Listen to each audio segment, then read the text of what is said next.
మాజీ ఉపరాష్ట్రపతి వెంకయ్యనాయుడు ఢిల్లీలో చక్కర్లు కొడుతున్నారని 2 రోజులుగా వార్తలొస్తున్నాయి. ఆయన బీజేపీ కార్యాలయానికి, ఆర్ఎస్ఎస్ భవన్కు తిరుగుతున్నారని, వారిని ప్రసన్నం చేసుకునేందుకు ప్రయత్నిస్తున్నారని తెలుగు మెయిన్ స్ట్రీమ్ మీడియా కథనాలు వండివార్చుతోంది. ఆయన మళ్లీ ఉపరాష్ట్రపతి పదవికి గాలం వేస్తున్నారనే విధంగా కథనాలు ఉన్నప్పటికీ అదెలా సాధ్యం? వెంకయ్యనాయుడు ఎంచుకున్న మార్గం ఏమిటి అన్న వివరణ మాత్రం ఇవ్వకుండా జాగ్రత్త పడుతోంది.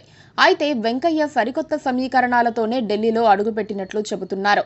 ఉపరాష్ట్రపతి పదవీకాలం ముగిసిన వెంటనే రాజకీయాల నుంచి కూడా రిటైర్ అయిన వెంకయ్య ఇన్ని రోజులు ప్రజోపయోగ పనులకు, ధర్మోపన్యాసాలకు టైం కేటాయించారు. తన వారసుడైన జగదీప్ ధన్ఖడ్ ఉపరాష్ట్రపతి పదవికి అర్ధాంతరంగా రాజీనామా చేయటంతో వెంకయ్యకు మళ్లీ ఆశ పుట్టిందని చెబుతున్నారు. ఎవరికో ఆ పదవిని కట్టబెట్టే బదులు తనకే మళ్లీ ఇవ్వొచ్చు కదా అన్న సందేశాన్ని వెంకయ్య పంపుతున్నారు. నేరుగా కొందరు బీజేపీ పెద్దలను కలుసుకుని తన మనసులో మాటను ఆయన డైరెక్ట్ గా బయటపెడుతున్నారు. ఆర్ఎస్ఎస్ పెద్దల వద్ద రికమెండేషన్ కు ప్రయత్నిస్తున్నారు.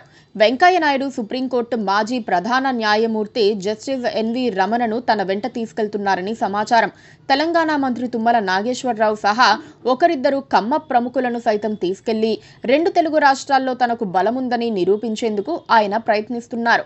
ఈసారి కీలక సామాజిక వర్గానికి ఒక రాజ్యాంగ పదవిని ఇవ్వాల్సిన టైం వచ్చిందని ఆయన ప్రస్తావిస్తున్నారు.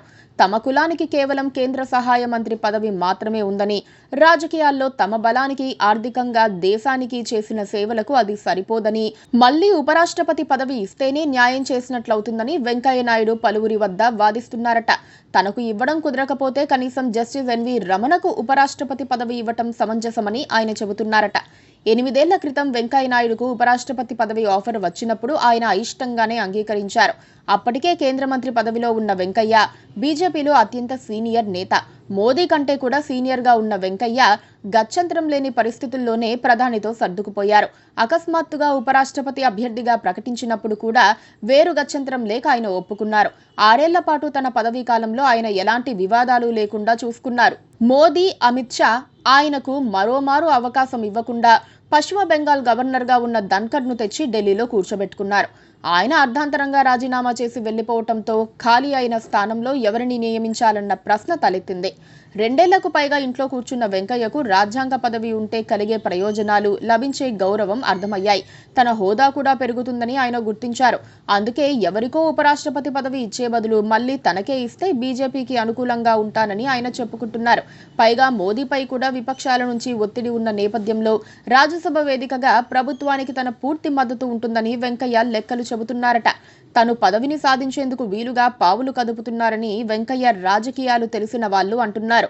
ఆ గేమ్లో ఏపీ సీఎం చంద్రబాబు కూడా ఇన్వాల్వ్ అవుతారని, తన అభ్యర్థిత్వానికి మద్దతిస్తారని ఎదురు చూస్తున్నారు.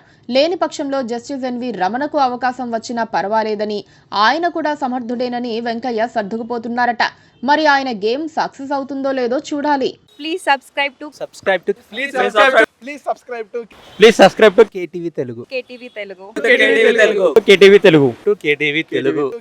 Telugu channel.